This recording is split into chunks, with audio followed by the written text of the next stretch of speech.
지금 상급지 아파트를 아예 매수하면 안 되는 거냐? 그건 아니죠. 대출 없이 부채 없는 수준에서 자본의 총량을 높인 상황에서 매수에 임하는 무주택 수요라고 한다면 저는 반드시 매수하라고, 전고점에 다다른 이런 아파트들 매수하시면 위험하다. 부동산 고민 문자로 자세하게 보내주시면 추첨을 통해서 여러분들에게 월수금 정확한 해답으로 찾아뵙도록 하겠습니다. 뒷번호 3614님께서 보내주신 부동산 고민입니다. 대표님, 날씨가 너무 추워졌습니다. 건강관리 잘 하셔야 됩니다. 작년 겨울에 갈아타기 하라고 하셨는데 겁이 나서 움직이지 못하다가 시기를 놓쳤습니다. 24평으로 용산 신계 2편한 세상 보고 있는데 매수하기엔 늦었을까요? 전망이 궁금합니다 라고 보내주셨네요. 전문가님 답변 부탁드리겠습니다. 네, 일단 답변부터 드리도록 하겠습니다. 저는 매수 반대 의견을 드리고 싶습니다. 자, 물론 지금 현재 용산 지역 일대는 좋은 지역이고 앞으로는 더 많이 좋아질 지역이고, 그리고 지금 보고 계신 신계동의 이편한 세상도 좋은 아파트지만 지금 우리가 매수하게 된다면 거의 고점 매수하는 격이 되기 때문에 저는 반대 의견을 드리는 겁니다. 자, 무조건적으로 용산 지역 일대는 그러면 지금 현재 매수하면 전부 다 고점 매수냐? 그렇지만은 않습니다. 아파트마다 가격 상승폭이 전부 다 다르기 때문에 답변은 전부 다 달라질 수 있다는 점 알고 계셔야 되고, 지금 보고 계신 아파트의 5구 타입 기준에서 바라본다면 저는 지금 현재 이편한 세상의 5구 타입은 고점 매수이다, 그렇게 답변을 해드리고 싶습니다. 자, 지금 현재 최상급지 지역 일대들의 가격선이 거의 정고점에 도달한 금액대 수준이기 때문에 그 금액대에 매수하면 거의 고점 매수하는 격이 되기 때문에 저는 반대를 드리는 입장입니다. 왜 그런지 여러분들이 알기 쉽게끔 뒤에 판서를 통해 좀 더 쉽게 설명을 도와드리도록 하겠습니다. 자, 지금 용산 신계동 이편한 세상 아파트를 보고 계신다라고 하셨습니다. 5구 타입. 이 아파트의 전고점이 얼마 정도 형성이 되었었냐면 16억이 나왔습니다. 16억. 자, 그런데 제가 생각한 예상 전고점을 보게 된다면 저는 이 아파트는 원래 한 17억까지 나와야 정상적인 아파트였다. 그리고 현재 거래 없이 이 아파트가 16억까지 상승한 상황인데, 이 아파트는 투자적 가치도 좋은 아파트지만 실거주의 목적이 훨씬 더 뚜렷한 아파트이기 때문에 거래 없이 이렇게 상승을 한 아파트다. 그래서 좀 저평가되어 있는 아파트다라고 저는 생각합니다. 5구 타입뿐만 아니라 84 타입 기준에서도 21억까지 상승을 했지만 원래는 23억 정도까지 상승했어야 할 아파트였기 때문에 저평가 아파트로 저는 판단하고 싶습니다. 자, 그런데 지금 현재 이 아파트의 시세를 보게 되면 시세가 현재 16억 정도에 나와 있는 상황이다. 그러면 전고점 대비 상승폭이 얼마나 커졌는지 판단한다면 약 94% 상승한 수치다. 그러면 전고점 대비 94% 수준이다면 상승폭이 얼마만큼 상승됐는지를 여러분들이 좀 이해하시기 위해서 제가 좀 쉽게 설명을 도와드리도록 하겠습니다. 우선 집값이 상승했던 시기를 보게 되면 2020년 그리고 2021년 요때 집값이 큰 폭으로 상승을 했던 시기가 있었습니다. 그리고 지금 현재 2023년 그리고 2024년까지 제가 상승을 한다라고 말씀을 해드렸었습니다. 자, 요때의 상승, 그러면 2020년과 지금의 상승은 똑같은 상승이냐라고 본다면 다른 상승입니다.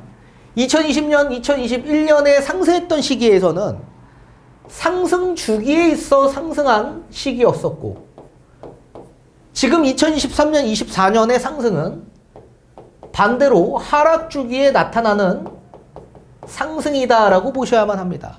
완전히 다른 상승인 걸 보실 수가 있습니다. 상승 주기의 상승과 하락 주기의 상승은 완전히 다르다라고 보셔야 됩니다. 자, 우선 제가 말씀에 앞서 우리가 큰 틀에서 한번 접근을 해본다면, 우선 상승폭이 큰 상황에서 만들어진 전고점, 그리고 하락폭이 큰 상황에서 만들어진 전저점, 요 금액대를 우리는 저항선 금액대라고 지칭할 수 있습니다. 저항선. 그래서 심리적 저항선이 생기는 금액대는 요 전고점과 전저점에서 만들어집니다. 자, 그러면 2020년, 2021년에 집값 상승 추세를 한번 그래프로 나타난다면 가까운 과거를 돌이켜서 한번 접근을 해보도록 하겠습니다. 자, 이런 상승이 나왔었습니다. 이런 상승. 가까운 과거를 보게 되면 집값이 상승할 때는 수직 상승하지 않는다라고 말씀해 드렸습니다. 반드시 모든 자산 시장은 파동 에너지에 따라서 똑같은 상승 주기에 상승하는 과정에서도 조정을 보는, 잠시 하락하는 이런 구간들이 반드시 나타난다. 자, 우리가 가까운 과거를 보게 되면 2019년 상반기에 집값이 상승 추세에 하락했던 시점이었고, 또 2020년 상반기에 잠시 하락했던 조정기가 찾아왔었습니다. 지금도 물론 조정기가 찾아오고 있는 상황이죠. 자, 요런 상황에서 집값이 상승을 했는데, 집값 상승률로 본다면 언제 큰 폭으로 상승을 했냐면 요 시기 때 상승폭이 가장 컸었습니다. 그리고 나서 우리가 상승폭이 큰 상황에서 뭘 만든다라고 했습니까? 전고점을 만든다라고 제가 말씀을 해드렸죠. 그리고 나서 집값이 에너지를 엄청나게 방출시켰기 때문에 에너지가 소진될 수밖에 없죠. 그러면서 큰 폭으로 하락하기 시작합니다. 그리고 나서 우리가 저항선이라고 할 수 있는 요 구간을 뚫고 이탈을 해버립니다. 그래서 집값이 2019년 하반기 또는 2020년 상반기 수준까지 대다수의 아파트들이 가격 하락폭이 크게 나왔었다. 그러면서 이탈하면서 어떻게 됩니까? 가격이 바닥을 다지면서 다시 상승하기 시작하죠. 자, 이런 상승하는 과정에서 전고점을 뭐라 그랬죠? 저항선 구간이라고 했습니다. 전고점에 도달하는 금액대까지 집값이 상승하면 심리적 저항선이 생겨서 거래가 급감하게 된다. 자, 거래가 급감하거나 또는 거래가 증가하는 이런 추세가 보이는데, 집값이 상승할 때는 거래가 급감하고요. 반대로 집값이 하락할 때는 저항선에 걸리면 거래가 증가하기 시작할 겁니다. 자, 쉽게 예를 들면 지금 집값이 반등하고 큰 폭으로 다시 상승을 했습니다. 전고점에 도달하면 어떻게 되죠? 거래가 급감하게 된다. 지금 현재 거래가 급감하기 시작했죠. 그 이유는 전고점에 도달하는 아파트들이 많이 나타났기 때문에 그렇습니다. 그러면 모든 사람들의 심리가, 자, 예전 상승 주기에 상승한 것처럼 예전에는 집값이 전고점이라는 기준이 없었습니다. 전고점은 언제 만들어진다라고 했습니까? 상승폭이 커졌을 때 전고점이 만들어진다라고 했죠. 자, 그러면 예전에 상승폭이 컸던 시기보다 2020년 이후에 상승폭이 훨씬 더 커졌기 때문에 요때 전고점이 만들어진다라고 제가 말씀해 드렸죠. 따라서 예전에 집값이 상승할 때는 전고점이라는 게 만들어지지 않았던 시점이었기 때문에 집값이 얼마만큼 상승될지 대략 예측을 하지 못하는 상황에서 사람들이 매수를 했었습니다. 자, 그런데 지금은 어떻게 됐습니까? 전고점이라는 금액을 만들고 집값이 큰 폭으로 하락했죠. 그리고 집값이 하락폭이 큰 상황에 전저점이라는 게 만들어진다라고 제가 얘기했습니다. 자, 예전에도 집값이 하락했던 시기가 분명히 있었는데 이 시기에는 하락폭이 적었던 시점이었기 때문에 전저점이라고 얘기하기가 어렵죠. 전저점은 하락폭이 큰 상황에서 만들어지기 때문에 그렇습니다. 따라서 요 시기가 전 저점이 만들어지면서 바닥을 다지고 집값이 다시 반등을 하기 시작했습니다. 따라서 이제는 저항선이라는 금액대가 만들어졌기 때문에 전고점에 도달하면 어떻게 돼요? 거래가 급감하면서 사람들이 전고점을 뚫고 집값이 더 큰 폭으로 상승될 거라는 기대 심리보다는 전고점에 어느 정도 도달하면 집값이 다시 하락할 거라는 심리가 훨씬 더 많이 작용되는 금액대 수준까지 올라온 거다. 그리고 나서 사람들이 만약에 추세에 또 집을 안 사면 또 떨어질 수 있겠죠? 자, 집값이 떨어지면 어떻게 돼요? 전 저점이라는 게 바닥 금액이고 이게 심리적 저항선이 만들어지는 금액대라고 제가 말씀해 드렸기 때문에 요 정도 금액에 올라오면 금액이 전 저점을 뚫고 더 큰 폭으로 하락할 거라고 생각하는 심리보다 전 저점에 도달하면 다시 집값이 또 상승할 거라는 심리가 더 많이 작용될 수밖에 없습니다.